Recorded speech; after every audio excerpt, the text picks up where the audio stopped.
All right, let's go to the president. I spoke with, and Vice President Biden spoke with Mayor Joe Riley and other leaders at Charleston to express our deep sorrow over the senseless murders that took place last night. Michelle and I know several members of Emanuel AME Church. We knew their pastor, Reverend Clementa Pinckney, who, along with 8 others, gathered in prayer and fellowship and was murdered last night. And to say our thoughts and prayers are with them and their families and their community doesn't say enough to convey the heartache and the sadness and the anger that we feel. Any death of this sort is a tragedy.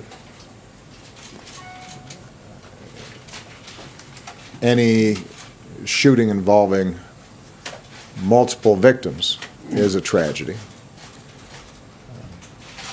There is something particularly heartbreaking about a death happening in a place in which we seek solace and we seek peace, in a place of worship. Mother Emanuel is, in fact, more than a church. This is a place of worship that was founded by African Americans seeking liberty. This is a church that was burned to the ground because its worshipers worked to end slavery. When there were laws banning all black church gatherings, they conducted services in secret. When there was a nonviolent movement to bring our country closer in line with our highest ideals, some of our brightest leaders spoke and led marches from this church's steps.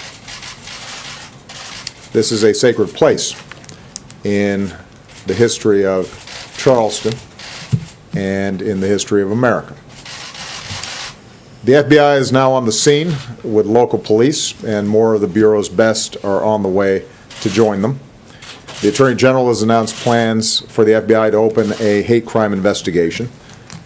We understand that the suspect is in custody, and I'll let the best of law enforcement do its work to make sure that justice is served. Until the investigation is complete, I'm necessarily constrained in terms of talking about the details of the case. But I don't need to be constrained about the emotions that tragedies like this raise. I've had to make statements like this too many times. Communities like this have had to endure tragedies like this too many times.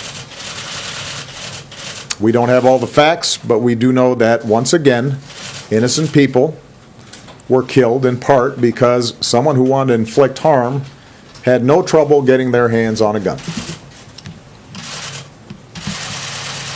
Now is the time for mourning and for healing.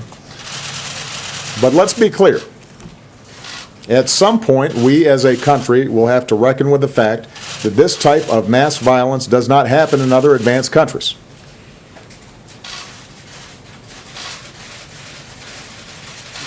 It doesn't happen in other places with this kind of frequency. And it is in our power to do something about it. I say that recognizing the politics in this town foreclose a lot of those avenues right now. But it'd be wrong for us not to acknowledge it. And at some point, it's going to be important for the American people to come to grips with it. And for us to be able to shift how we think about the issue of gun violence collectively. The fact that this took place in a black church obviously also raises questions about a dark part of our history. This is not the first time that black churches have been attacked. And we know that hatred across races and faiths pose a particular threat to our democracy and our ideals.